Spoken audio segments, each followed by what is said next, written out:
Hello everyone, this is your Wasteland reviewer Shane Kanto, and I'm here for my second review of the night, part of the double feature that I got to go see tonight when I decided, you know what, I'm going to go see two movies tonight, because they're cheaper on Tuesdays when you're a Stubbs member.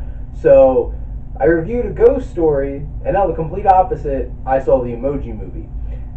So when I heard this movie was happening, I'm like, why? And then it's like, Lego Movie turned out to be fantastic. But this wasn't made by the same people that made Lego Movie. And I saw the trailers, and their big draw was poop joke. And I'm like, and so many reviewers and critics out there are, pardon, just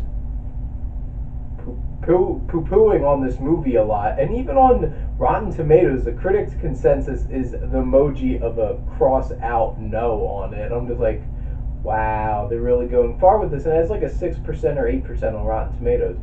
So if you're expecting me to come in and just say this is the worst movie I've ever seen, honestly, it's not the worst movie I've seen this year, but the biggest disappointing thing for me is that this movie is just like its main character, and it's meh. It's so overly generic and not creative that it's really disappointing, honestly, because if you really think about it, what they wound up doing with this film could have been potentially interesting. But to go off with, so Tony Leotis is the director of this film.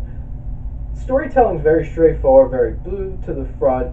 The issue, though, is every time they cut back to the real world, like screech the whole story to a halt, because it's like you don't give a crap about a single human character in this movie, and it's like, why do we even keep going back to them? So it brings the movie to a halt. They honestly should have just cut that all out and reworked the story to just be confined within the phone and these emojis, because, and I'm going to jump ahead real quick, the effects in the phone are creative, they're fun, they're cool. Outside, they're really generic, blah looking human animated characters, and it's like they really didn't care that much about the world outside the phone, and then why even include it? And then the pacing, it has children pacing. They go over things so quickly that it's so unbelievable and lacks tension and lacks real emotion, because it's just like they skate over it too quickly and move things too quickly, so a lot of it's not believable. But in terms of, and there's some tonal inconsistencies, because like they just throw out, it's like, oh, we're gonna die, and it's like, you don't set up the stakes at all, and then it's just like boom, and it's like, holy crap, what the hell is, like, where's the tonal balances here? Where do you set that up?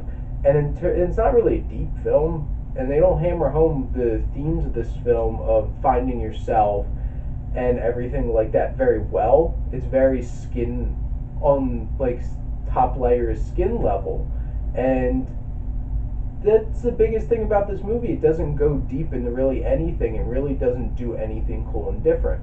And the writing is done by Leotis, Eric Siegel, and Mike White, and it's written by committee. The story is blah. It's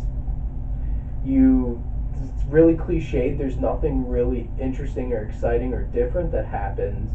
The characters, some of them are very one note, which is the idea, because they're emojis and they're supposed to be this one thing. And I already mentioned the human characters are completely worthless, but the main character can be kind of interesting. And James Corden's character, who's High Five, he was funny at moments and enjoyable, but then he was really annoying at moments. But overall, I thought he was the most fun part of the movie, and his dad, I thought he was actually pretty funny in this film, and overall, I didn't laugh much at all. I didn't think most of the stuff was funny. It was low-hanging fruit, not really super great jokes. But the thing is, and I mentioned before, the very skin deep. The music is fine. The music choices are fine.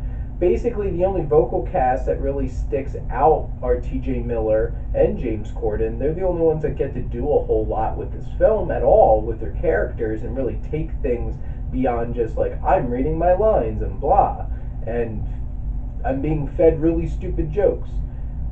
The only reason that I'm not giving this film an F is because I sat through this whole film for an hour and a half. I'm like, oh, that was fine. And like I could pick, and I just did. I picked apart the movie, and there wasn't a whole lot of redeeming qualities to it. But at least it's, for me to give something an F, I really have to sit there and be like, when's this movie gonna end? Why am I watching this? I hate this movie. I didn't hate this movie, and I didn't feel like, when's this gonna end? It was an hour and a half of just, and honestly, it was just like the other Sony animated film I saw this year, the Smurfs movie, which I've already forgot. To borrow something from one of my favorite YouTubers, Jeremy Johns, like, forgot in T minus an hour. Honestly, I forgot about that in a couple minutes. And this one's probably going to be like the same. I did think there was a one little short beforehand of called Puppy, and it was the Hotel Transylvania characters, and I thought that was sweet. That's probably the only real Sony animated films that I really enjoy are those Hotel Transylvania ones, and I'm looking forward to the third one, if it's coming. They make money, so I'm assuming they are. But I'm going to give the Emoji Movie a D.